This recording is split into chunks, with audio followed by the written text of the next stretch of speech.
there is going to be a kind of festival held on Mother Base. They are calling it Peace Day.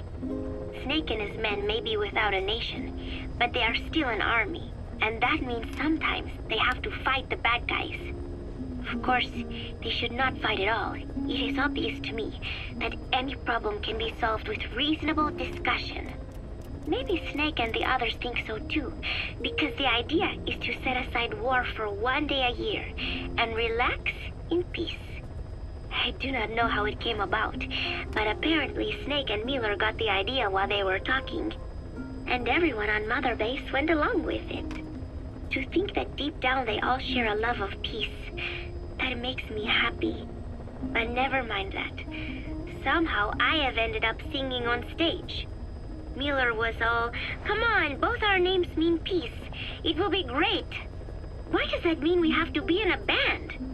Then he roped Professor Galvez in too, saying, "Hey, Galvez comes from peace too.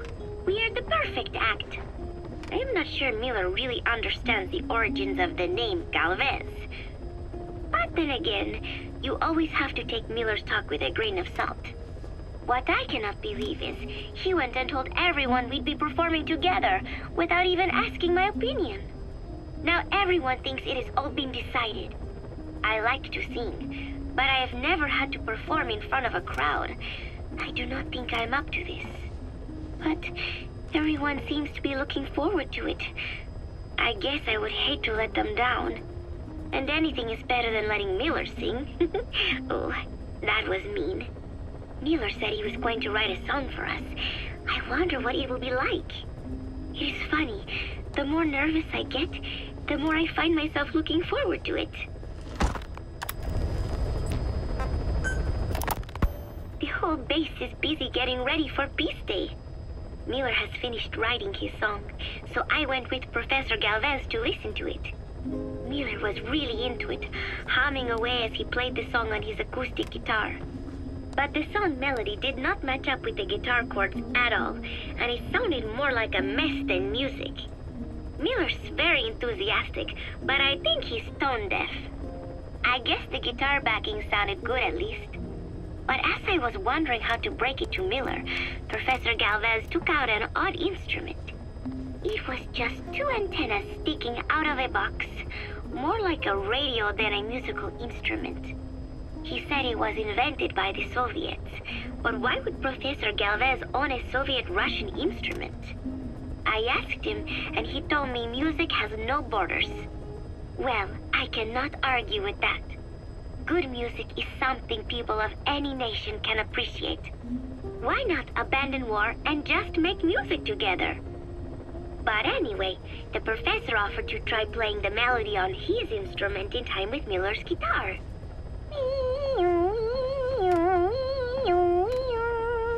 It was like something from another world. But somehow, it fit Miller's guitar backing really well. It even gave the song a charming, down-home kind of feeling. Miller was overjoyed. "That is it! That is my melody right there," he said. It sounded totally different from when he sang it. But hearing the professor's version, I thought I could probably sing it. Then Miller hit me with the next bombshell. "Paz, you write the lyrics." I did not know whether to scream or to run out of the room. There was only 1 week left until Peace Day.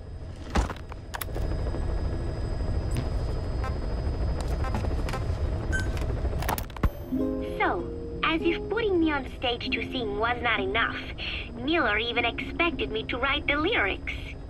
He even said he had thought of the title already. Love Deterrence. As if he had done the hard part. Deterrence, love, deterrence? Deterrence is when nuclear weapons prevent war, right? I do not see how love fits in. But it was too late to complain, so I just sat and listened to the tape of Miller's backing guitar and the professor's melody over and over again. I guess the melody is more Professor Galvez's creation than Miller's, but on the whole, I think it is actually a good song. First, it goes for your heart with a sorrowful opening, but then you feel revitalized as the song goes on. Miller grew up in post-war Japan. Maybe that is why the song has that kind of balance. Long ago, I heard some Japanese music called enka, I think. It sounded this way, but I wonder why it has to sound sad in the first place. Miller called it love deterrence. Doesn't that mean he had a love song in mind? All I see of Miller and women is the way he fools around with a lot of them at once. But maybe he has had his heart broken too. And what about me?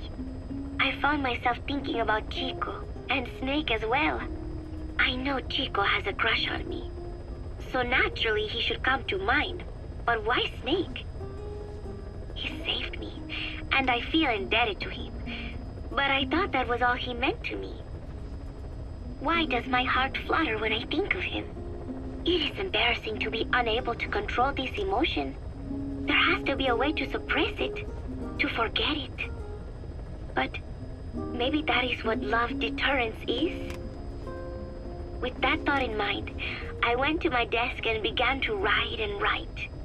Just 3 days left until Peace Day.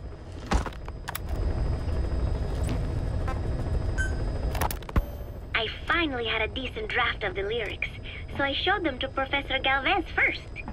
He liked them. He said I had done a superb job capturing the sense of a young girl's troubled heart. There were 1 or 2 lines I thought needed brushing up, so although he said lyrics aren't my specialty at first, he gave me some advice. Everything he said made perfect sense. When I tried putting in his changes, they made the song feel deeper, more sincere. That is the professor for you. He always has the answer. With the lyrics finished, I was ready to show Miller. He does not often take things seriously, but all of a sudden, he was saying, Paz, you have the soul of an Enka songwriter. And I did not even listen to Enka all that much. Maybe I am pretty talented after all. But still, it took so much time to write the lyrics that there is hardly any time left to rehearse before Peace Day. The 3 of us rushed into the makeshift practice studio on Mother Base to see how we sounded together. Miller strummed away with a big smile on his face.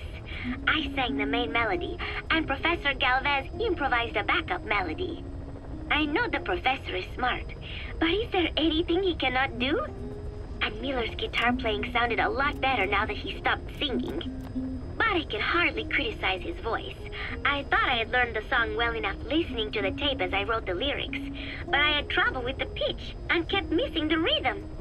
I have to practice, but there is almost no time left. It is just 3 days until Peace Day. Wait, I thought there were 3 days left before. I went and checked today's date with Miller and the professor. The date has not changed. It is the same day. Something is strange. Am I reliving the same day?